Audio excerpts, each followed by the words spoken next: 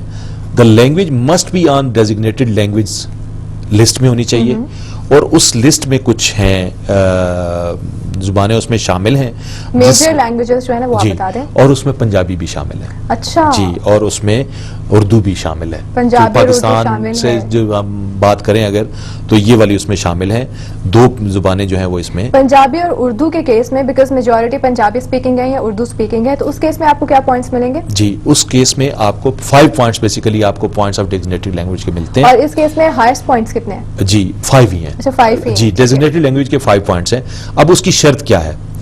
You are the holder of a qualification or equivalent standard to a degree awarded by an Australian territory institution where the tuition was conducted in a designated language, or accredited as a professional interpreter or translator level 3 in a designated language by NATI. Okay. یعنی اگر آپ نے, اب بعض اوقات یہ ہوتا ہے کہ آپ کے پاس ماسٹرز ڈگری موجود ہے, گریجویشن, یہ مارکس جو ہیں آپ اگر ایک ٹرانسلیٹر یا انٹرپریٹر کا کورس کر لیتے ہیں, اپنی اسیسمنٹ کروا لیتے ہیں, تو اس پوزیشن میں آپ کو یہ مارکس, یہ انتہائی قیمتی مارکس ہیں جو کہ بہت سارے لوگ جب نہیں کر پاتے, تو یہ ان کے لیے ایک وے ہوتا ہے کہ جس میں وہ اچیو کر سکتے ہیں. لاسٹ مومنٹ پہ آپ کے لیے ایک پوائنٹ جو ہے نا وہ آپ کے لیے بہت قیمتی ہوتا ہے, بہت امپورٹنٹ ہوتا ہے. ایک کالر ہے ہمارے ساتھ, ان سے بات کرتے ہیں. ہیلو, السلام علیکم. وعلیکم السلام. جی, کون بات کر رہے ہیں؟ مجھے جاز بول رہا ہوں راولپنڈی سے. جی, کیا کوشچن کرنا چاہیں گے؟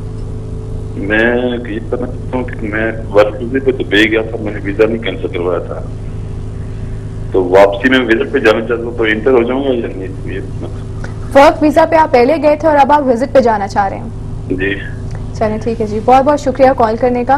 انہوں نے کینسل نہیں کرایا تھا بیسکلی, اور ورک ویزا پہ گئے تھے, اور اب دوبارہ وزٹ ویزا پہ جانے کے لیے ان کو کیا کرنا ہوگا؟ سب سے پہلی بات تو یہ ہے کہ جو بھی آپ کا پرپز آف وزٹ ہے, آپ کو اسی کے مطابق یعنی ویزا کے ریگولیشنز کی ہمیشہ پابندی کرنی چاہیے. ٹھیک ہے. ایک بات, جب میں دبئی کی طرف آؤں تو Dubai is few of world's immigration systems جو کہ تمام تقریباً کمپیوٹرائزڈ ہو چکا ہے. ٹھیک ہے. اور ان کے پاس, اور پھر جب ہم پاکستان سے جاتے ہیں یا ان ممالک سے جاتے ہیں تو وہ ایک تھورو چیک بھی ہوتا ہے. ان کا اگر ورک ویزا تھا اور ان کے امپلائر نے اگر وہ ویزا کینسل کروا دیا ہے, انٹیمیٹ کر دیا ہے, تو وہ ان کے ریکارڈز میں موجود ہوگا, تو ان کو ڈیپورٹ کر دیا جائے گا. سو ان کے لیے بیسٹ آپشن یہی ہے کہ یہ جس مقصد کے لیے جا رہے ہیں اس مقصد کا ویزا حاصل کر کے جائیں, یا اپنے امپلائر سے رابطہ کریں. اگر ابھی تک انہوں نے ان کو اسٹاک آف نہیں کیا تو یہ پھر ان سے بات کر سکتے ہیں, ان سے کنسلٹیشن کر کے جائیں کہ میں دبئی آنا چاہتا ہوں, تو کوئی پرابلم تو نہیں ہے میرے لیے. Would you like to accept? صحیح. اچھا, ابھی ہم نے یہ لینگویج کی بات کی, اور یہ لینگویج ڈیزگنیٹڈ لینگویج کو آپ جلدی سے ریپ اپ کر دیں بیکاز ٹائم ہمارے پاس. جی بالکل, ڈیزگنیٹڈ لینگویج تو ہم نے ریپ اپ کر دی. ٹھیک ہے. اب آپ آتا ہوں نیکسٹ پوائنٹ پہ کہ اگر آپ نے اسٹڈی کی ہے اور لیونگ ان ریجنل آسٹریلیا کی ہے, پھر بھی آپ کو 5 پوائنٹس مل جاتے ہیں. اچھا, اسٹڈی اور ریجنل آسٹریلیا, ریجنل آسٹریلیا میں آپ نے رہے ہیں تو you need to meet the Australian study requirement. This does not include any study undertaking as distance education, جو ہے وہ اس میں شامل نہیں ہے.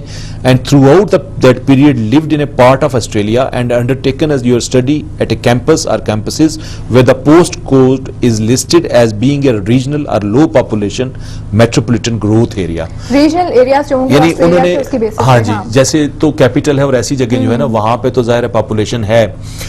اس بات کو انکریج کرنے کے لیے کہ لوگ لاہور کی بجائے گجرانوالا جائیں یا فیصل آباد جائیں, یا اس پوائنٹ آف ویو سے اگر آپ نے اس جگہ میں رہ کے آپ نے یہ اسٹڈی کی ہے تو آپ کو اس کے 5 پوائنٹس اس کے آپ کو 5 پوائنٹس مل سکتے ہیں. ٹھیک ہے, thank you so much for being with us, اور آج آپ نے ہمیں بتایا, ٹائم نکالا, ہمیں بتایا آسٹریلیا کے پوائنٹ بیس سسٹم کے بارے میں.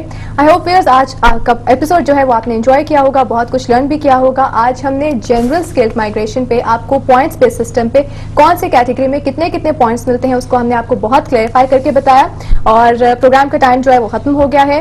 اور last but not the least میں تھینکس کہنا چاہوں گی دوبارہ عثمان انصاری کو فرام ایویوا, جنہوں نے اسپانسر کیا ہے اپنا وارڈروب. اپنا بہت بہت خیال رکھیے گا, ہمیں دیجیے اجازت, آپ سے ملاقات ہوگی انشاءاللہ نیکسٹ ویک. ٹل دین اللہ حافظ and keep watching visa guide.